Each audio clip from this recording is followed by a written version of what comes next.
நாங்கள் இயக்கி விடுவோம் என்று சொன்னார். ஆனால் சுப்ரீம் கோர்ட்டிலும் திரும்ப திரும்ப போய் வாதாடி அதற்கு தடையாணை பெற்றோம். பூவுலக நண்பர்களும் தடையாணை பெற்றார்கள். ஆக தமிழ்நாட்டுக்கு எது தேவையோ அதை போல காவிரி பிரச்சனையில் இங்கே காவிரிக்கு வருகிற தண்ணீரை தடுப்பதற்கு மேகதாட்டுவிலே அங்கே கர்நாடகத்துக்காரன் அணை கட்டுகிறார் என்று அதை எதிர்த்து போராட்டம் கிருஷ்ணகிரி மாவட்டத்திற்கே சென்று 10,000 பேரை திரட்டிக் கொண்டு ஆர்ப்பாட்டம் செய்து அதன் பிறகு போராட்டங்கள் நடத்தி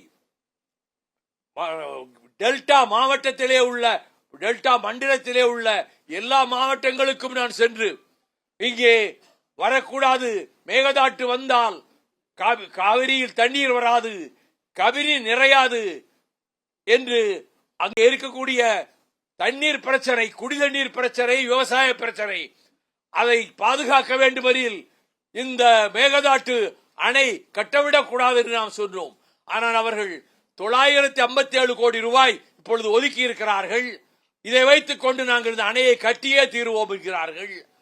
அவன் அணையே கட்டி தீருவோம் என்றால் நாம் என்ன செய்ய முடியும் என்று கேட்டதற்கு நம்முடைய அமைச்சர் துரைமுருகன் அங்கே இருந்து இங்கே அணை கட்ட விடமாட்டோம், ஒரு காலம் விடமாட்டோம், நீதிமன்றத்திலும் போராடுவோம், மக்கள் மன்றத்திலும் போராடுவோம் என்று எங்கள் போராட்டங்களை சுட்டி காட்டினார்.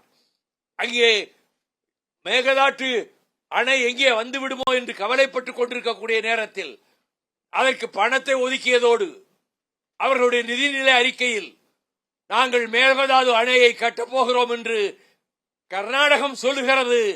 மத்திய அரசு, நம்முடைய நரேந்திர மோடி அரசு தமிழகத்துக்கு வஞ்சகம் செய்வதையே தொடர் தொழிலாக வைத்துக் கொண்டிருக்கக்கூடிய நரேந்திர மோடி அரசு, நாங்கள் இந்த மேகதாட்டு அணைக்கு வெளியே சொல்லாமல் அனுமதி கொடுத்து விடுவோம், நீங்கள் கட்டிக்கொள்ளுங்கள் என்று பிரகாஷ் ஜவடேக்கரை விட்டு அவர்களுடைய கூட்டத்துக்கு போக சொன்னார். அமைச்சர்களும் கர்நாடக அமைச்சர்களும் எம்பிக்களும் கூடிய கூட்டத்தில் இதை மத்திய சர்க்காருடைய அணுகுமுறை இப்படித்தான் இருக்கும் என்று சொல்லிவிட்டார்கள். ஆகவே அவர்கள் எந்த நேரத்திலும் அந்த வேலையை ஆரம்பிக்கலாம். அணையை கட்டுவதற்கான பொருட்கள் அனைத்தையும் அவர்கள் கொண்டு வந்து சேகரித்து வைத்து விட்டார்கள்.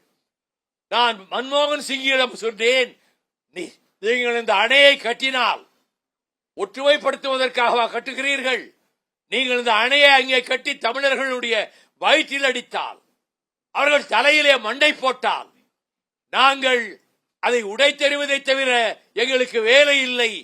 நாங்கள் இதற்கு முன்பு 2ஆம் ராஜராஜ சோழன் படையெடுத்து சென்று இது போன்ற ஒரு அணை கட்டப்பட்ட போது படைகளோடு சென்று உடைத்து விட்டு வந்தான். பின்னர் சோழ சாம்ராஜ்யத்திலே ஆட்சி புரிந்த ராணி மங்கம்மாள் ஒரு படையோடு சென்று அங்கே திரும்பவும் அதை உடைத்து விட்டு வந்தார்கள். எனவே தமிழ்நாட்டை இன்றைக்கு மேகதாட்டுவும் அங்கே இந்த அணையும் மேகதாட்டு அணையும் மற்ற டெல்டா மாவட்டங்களை எல்லாம் பாதிக்கக்கூடிய வகையிலே அவர்கள் தண்ணீரை தடுத்து வைக்கப் போகிறோம் என்கிறார்கள். ஆக தமிழகத்தினுடைய உரிமைகளை காப்பதுதான் எங்கள் நோக்கம். தேர்தல் மட்டும் எங்கள் நோக்கம் இல்லை. நாங்கள் கூட்டணிகளிலே இருந்திருக்கிறோம். ஆனால் இப்பொழுது இருக்கிற கூட்டணியில் திராவிட மாடல் ஆட்சியை நடத்துகின்ற மாண்புமிகு முதலமைச்சர் தளபதி மு.க. ஸ்டாலின் அவர்கள் தலைமையிலே நடைபெறுகிற இந்த ஆட்சி எங்கள் போராட்டங்களுக்கெல்லாம் பக்கபலமாக நிற்கிறது.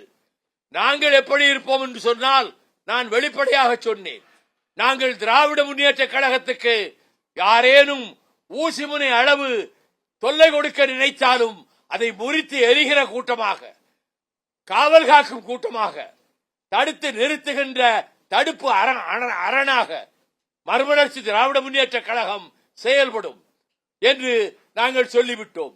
இங்கே இருந்தால் பதவி கிடைக்காது என்று நினைத்த ஒரு சிலர் போய்விட்டார்கள். களைகள் நீங்கின, களரி தலைக்கிறது என்ற விதத்தில் தான் மறுமலர்ச்சி திராவிட முன்னேற்ற கழகத்தில் இன்றைக்கு லட்சோப உறுப்பினர்கள் சேர்ந்திருக்கிறார்கள். அது மட்டுமல்ல, பொதுக்குழுவை கூட்டினோம். 1400 பொதுக்குழு உறுப்பினர்கள் கலந்து கொண்டார்கள்.